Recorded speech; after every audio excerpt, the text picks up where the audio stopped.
कबो मोल ना बिकाला भैया माई के दुलार करा है। अरे करबा का माई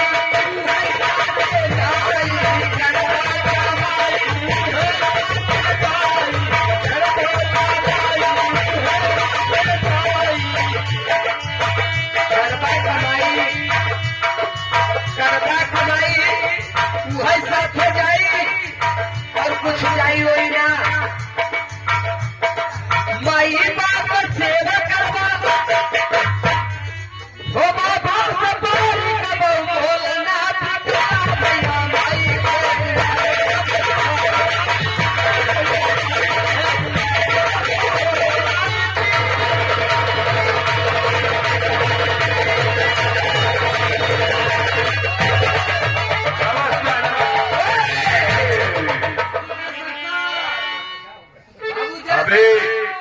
नौकर तुमने हम तुम्हें कितनी बार समझाया है तुम्हें जब नमस्कार का सहूर नहीं तो नमस्कार मत किया कर। बाबू हम शंकर जी चेला है। अबे चेला है तो हर पैसे में आ जाता है तो अपना आगे इसके कहाँ पकड़ाता है?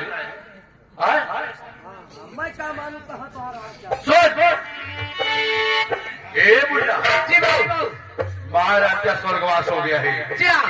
महाराज ने मुझे ये बताया है कि सेनापति बड़े लड़के राजेंद्र की शादी हो गई है। तो ये बताओ हमारा ये विचार कर रहा है कि राजेंद्र का गौना ला दिया जाए। ये खाना बनाते बनाते तुम्हारे हाथ में छाले पड़ जाते हैं। हाथे में छाला ना है बाबू आखिर पेचिस पड़ेगा। अबे चुप आंख में पेचिस नहीं पड़ती है जो धुआं लगा था पर्दा पर्दा पड़ जाता है। हाँ बाबू भाई भाई और क्या विचार है? अगर जैसी आपकी राय वैसे मेरी भी राय। ठीक है राजेंद्र को बुलाओ। बाबू राजेंद्र आप हमारी बात तो हो तुम्हारी फौरन आप लोग आइए।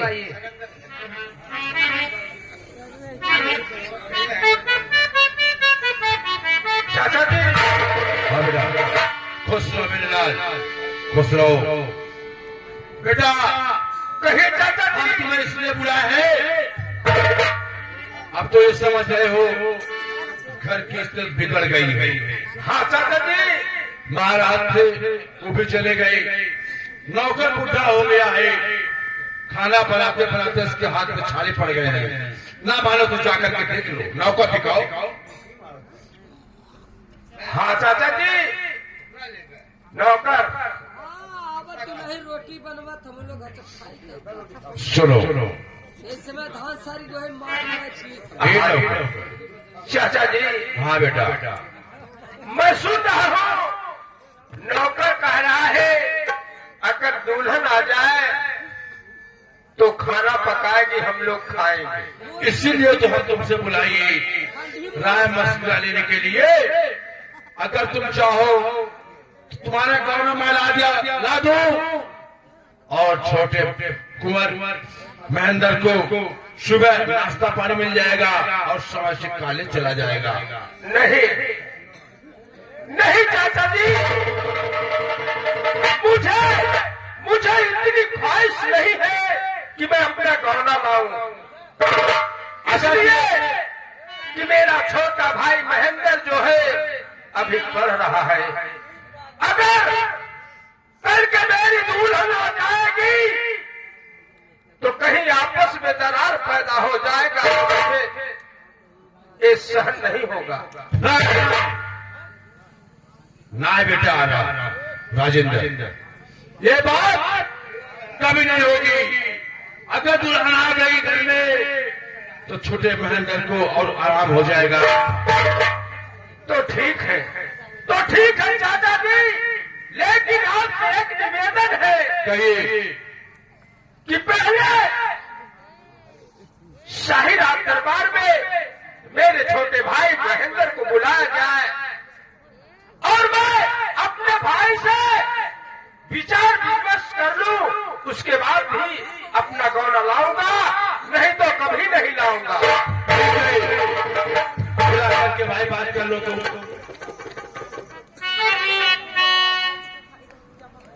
नौकर तेरे को नींद आ जाएगा।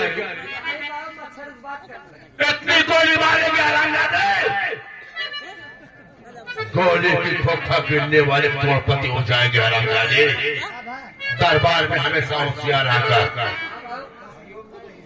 मैंने इधर राजी का राम लाने के लिए तुम सुनील मार रहे हो।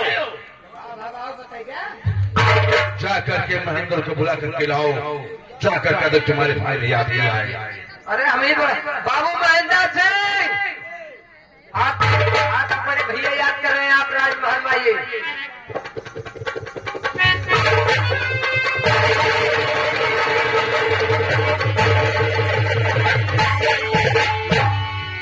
भैया, हाँ मेरे छोटे भाई, सुनो मेरी बात।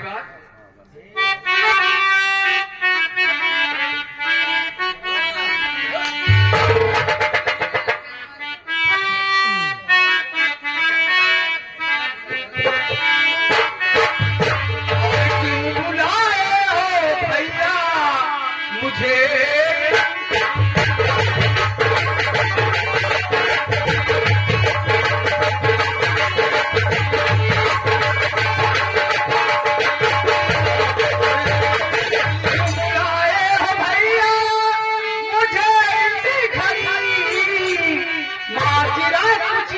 समझ में नहीं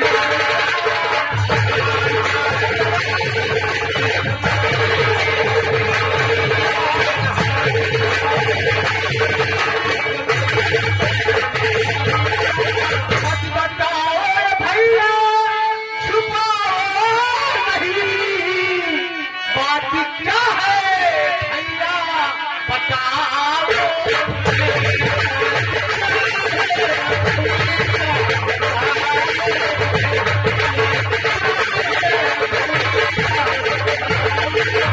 क्या बात है बड़े भाई, क्या बात है, क्या है ये भैया बताओ अभी।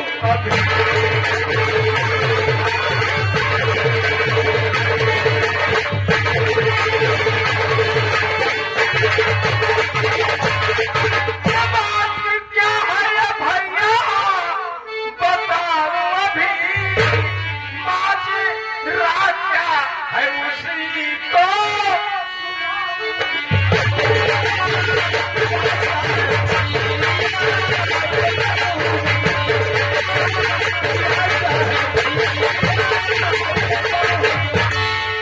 मेरे भाई महेंद्र। कहिए भैया, मेरी बात गौर से सुनो।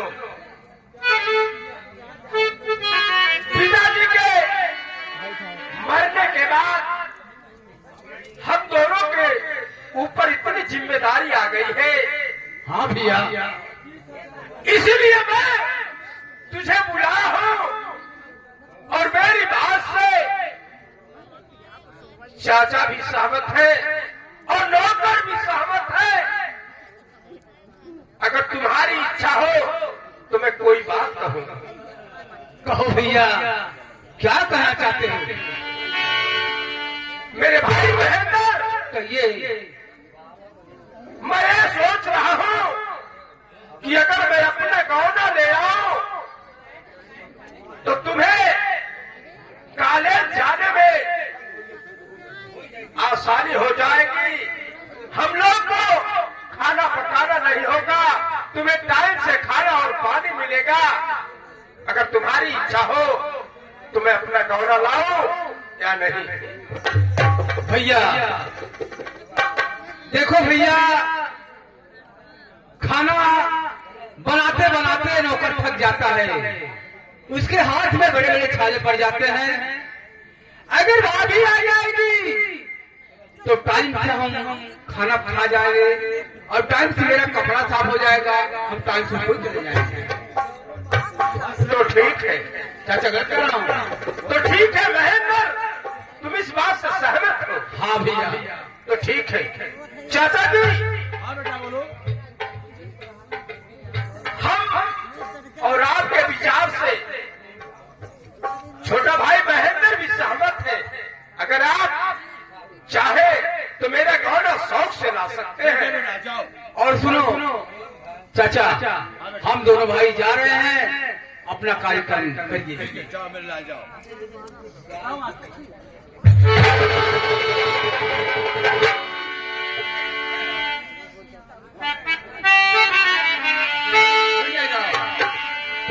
देखो बड़ी खुशी की बात यह है कि हमें भाभी आ जाएगी तो हम टाइम से हंसते खाते दोनों भाई हम लोग बड़े रहेंगे।